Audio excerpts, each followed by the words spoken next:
Welcome back, 9:49 on a Friday morning. And you know what?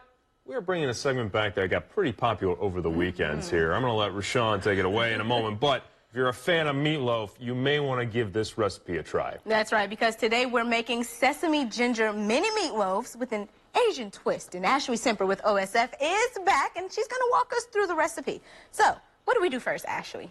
Well, do you guys like traditional meatloaf? Yeah. I mean, who doesn't like meatloaf?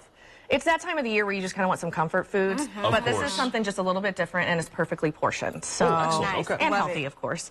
We are starting with ground chicken breast. Okay. You can use ground turkey breast. You can use a lean ground beef if you want. If you're choosing ground beef, I would look for something 90% lean or more. Got it. Okay. When you're choosing turkey or chicken breast, you want it to say breast, you want it to say white meat, or you want it to have that percentage on there. Otherwise, you could be getting white meat, dark meat, and the skin all ground up. Which really? Okay. So that's what we're starting. That's a pound. Gotcha. So you have all the ingredients for the actual meatloaf, and we're going to start working our way from the outside in. Oh, perfect. Okay, So perfectly portioned as well. Yes, that is 1/3 of a cup of whole wheat panko breadcrumbs. Now, traditionally there are breadcrumbs in meatloaf. I chose panko. I like the crispness of it. Of course, this is not going to get really crispy, but I do want to add the whole wheatness to it as well, the whole grain.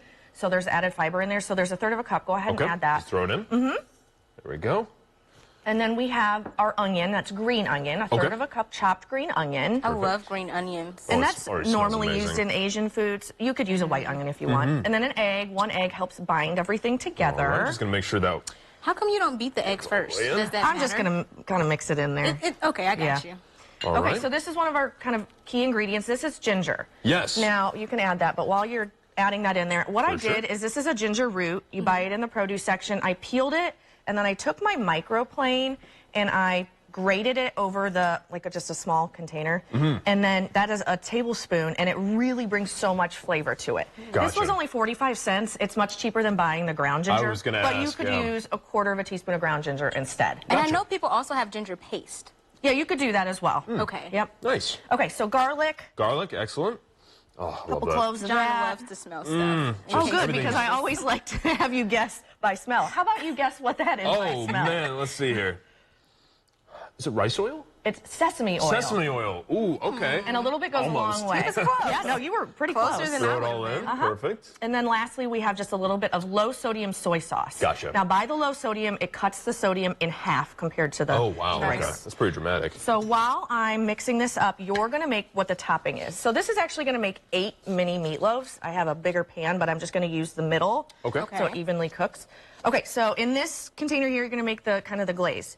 That's actually last. We're going to work our way outside in. That is rice wine vinegar. There we go. You got to get the smell in, right? Wow. That wakes you up. Wow. Who needs the coffee, right? That's, oh, you want to guess? I don't want to guess. That's soy. That's some more low-sodium soy. I'm bad at the guessing game. Ooh. That's honey. Yeah. So that'll sweeten it up a little bit. That's the glaze. She goes, yeah. Yeah. Be careful on the next one if you sniff it. Oh, man. Oh, yeah, that looks red.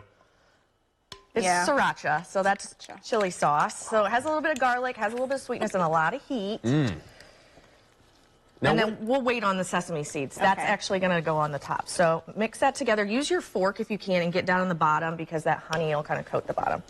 What are we talking about in terms of total prep time for this? It really doesn't take but, I don't know, 15 minutes of prep and then, I don't know, 15 to 17 minutes to cook. It's not too bad. So, you know, really, only thing I chopped was the green onion. Right? So everything else was basically a you ground up some ginger. Yep, and the ginger.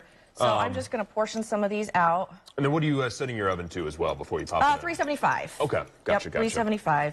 And if you have a thermometer, poultry like chicken and turkey, you want to cook to 165. Okay. Sometimes it's hard to tell, especially with all the glaze on it, if it's done. So I did use a meat thermometer to make sure. You guys... And I can feel kind of the we just emanating from, from the bowl. You want to start glazing? I sure do. Let's get that glaze on there. I don't know if we want to hand that over to John. He can taste one while we're glazing. But I'm sure he wouldn't mind. Oh, my gosh. He's not opposed. This is beautiful. Fresh fork for you. Oh, thank you so much. I just want to make sure I show the camera that. So you put the glaze on before you cook it? Yes. Not after? Yes.